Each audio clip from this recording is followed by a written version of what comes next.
Hey guys, কি অবস্থা আপনাদের সবার? আশা করি অবশ্যই আপনারা সবাই ভালো আছেন। অনেকদিন পর পার্ট 2 নিয়ে আবারও আমি হাজির হলাম আপনাদের মাঝখানে। তো চলুন শুরু করা যাক।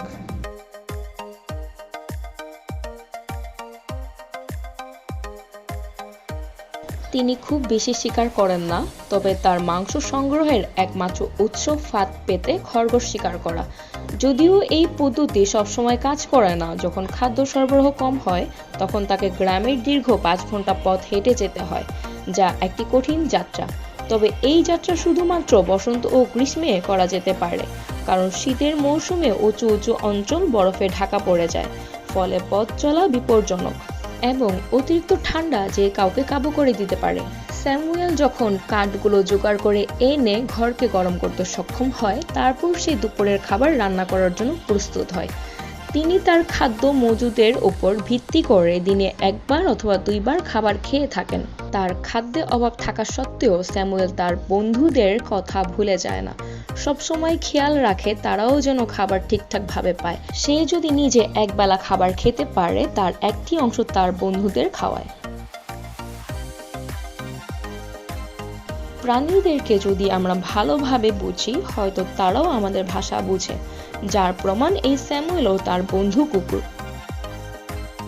স্যামুয়েল যখন মিউজিক বাজায় তখন তার কুকুরও তার ভাষায় গান শুরু করে।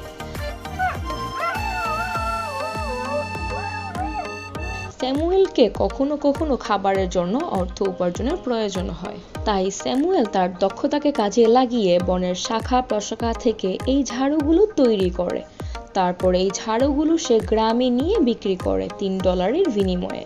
তারপর সে তার নিজের খাবারের খোঁজে আবার জঙ্গলে ফিরে আসে এবং তার খরগোশ ধরার ফাঁদ চেক করতে থাকে। সে জঙ্গলে থাকতে থাকতে এই কাজটি খুব দক্ষতার সাথেই করে থাকে। এবার তার ফাঁদে একটি খরগোশ ধরা পড়েছে এবং কিছুটা হলেও এটি তার খাদ্যের যোগান দেবে। গ্রীষ্মের দিনগুলোতে স্যামুয়েল কাছাকাছি হ্রদে মাছ ধরতে যায়, কারণ শীত আসার সাথে সাথে খাবার খোঁজা কষ্টসাধ্য ও চ্যালেঞ্জ করে একটা ব্যাপার, তাই খাবার মজুত করে রাখা প্রয়োজন। তাই স্যামুয়েল প্রত্যেকবার সুযোগ নেয় গ্রীষ্মের মৌসুমেই। সে আশা করে হ্রদে মাছ ধরতে গেলেও সবসময় আশা পূর্ণ হয় না। কখনো কখনো তাকে খালি হাতেই ফিরে আসতে হয়। কখনো তার জীবনে এমন পরিস্থিতি এসেছে যে খাদ্য সংকট মেটাতে কঠিন এই 5 থেকে 7 ঘন্টার সময় অতিক্রম করে গ্রামে গিয়ে তার জীবনের এই কঠিন গল্প শেয়ার করে প্রয়োজনীয় জিনিস চেয়ে নিয়ে আসতে হয়েছে। বিকাল হলে সূর্য অস্ত যাওয়ার আগেই স্যামুয়েলকে হ্রদ থেকে জল সংগ্রহ করে রাখতে হয়, কারণ এই জল তার ধোয়ার কাজে ব্যবহৃত হয়। তাই সে বরফ পরিষ্কার ও নিরাপদ হওয়া চাই। তিনি এই হিমায়িত বরফগুলোকে বিশুদ্ধ করে এবং বিশুদ্ধ পানিতে পরিণত করে, কারণ পরিষ্কার জল একজন মানুষের সুস্বাস্থ্য বজায় রাখে। তাই তিনি বরফগুলোকে নিয়ে গিয়ে ফুটিয়ে জীবাণুমুক্ত করে তারপর সেটিকে পান করে। তিনি যেহেতু প্রয়োজন থেকেই সবকিছু শিখেছে, তাই তিনি শখের জিনিসগুলোরও একটি বিকল্প উপায় বের করে নিয়েছেন। আমাদের মতো শাওয়ার তার না থাকলেও তিনি একটি পেট্রোল পাত্রে জল ভরে ঐতিহ্যবাহী বাথ হাউস তৈরি করেছেন। স্যামুয়েলের সৃজনশীলতার কোনো সীমা নেই। তিনি একজন গুছানো মানুষ। জীবনে যা পেয়েছেন তাতেই সুখ খুঁজে নিয়েছেন। তবে পৃথিবীর এই কঠিন শীতলতম স্থানে এসেও বসবাসের তার কিছু সুবিধা রয়েছে। তার মধ্যে একটি হলো স্যামুয়েলের খাবার তাজা রাখার জন্য রেফ্রিজারেটরের প্রয়োজন হয় না, যার ফলে সে তার খাবার বাহিরেও সংরক্ষণ করে রাখতে পারে। একমাত্র সচেতনতা হলো তার 2 বন্ধুকে নিয়ে।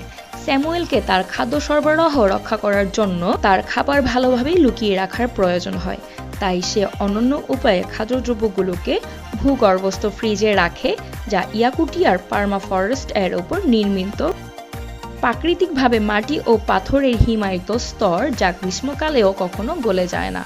খাবারগুলো দিনের পর দিন ভালো থাকে এবং 2 বন্ধুর আক্রমণ থেকে রক্ষা পাওয়া যায়। আর যখন খাবারের প্রয়োজন হয় তখন সে ওই ভূগর্ভস্থ ফ্রিজে নেমে খাবার সংরক্ষণ করে। এরপর যখন রাতের খাবারের সময় আসে, স্যামুয়েল সোডা, জল ও ময়দার ব্যবহার করে ইয়াকুবিয়ান রুটি তৈরির কাজে লেগে পড়ে। তার কাছে এটি সহজ ও দ্রুত রেসিপি, যা একটি সুস্বাদু রুটি তৈরি করতে সাহায্য করে এবং তার ও তার 2 বন্ধুর পেট পূর্ণ রাখে।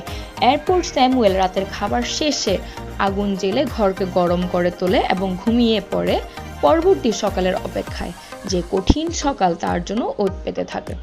আসলে স্যামুয়েলের জীবন ছিল কষ্টে ভরা এবং তিনি যে এই জঙ্গলে বসবাস শুরু করেছেন তারও একটি বিশেষ কারণ ছিল। তার পরিবার তাকে ইয়াং বয়সে রেখে মারা গিয়েছিলেন। সবকিছু হারানোর পরেও যে বেঁচে থাকার ইচ্ছা ত্যাগ করেননি এবং সে প্রতিনিয়ত কষ্টের সাথে মোকাবেলা করে গিয়েছেন। তিনি হয়তো একদিন হারিয়ে যাবেন, বাকি বিশ্ব তাকে মনে না রাখলেও এই ইয়াকুবিয়ান মাটি তাকে মনে রাখবেন, এটা আমার বিশ্বাস, কারণ ইনি হলেন একজন আসল হিরো। আজকের গল্পের সমাপ্তি এখানেই।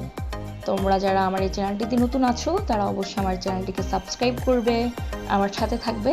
টাটা।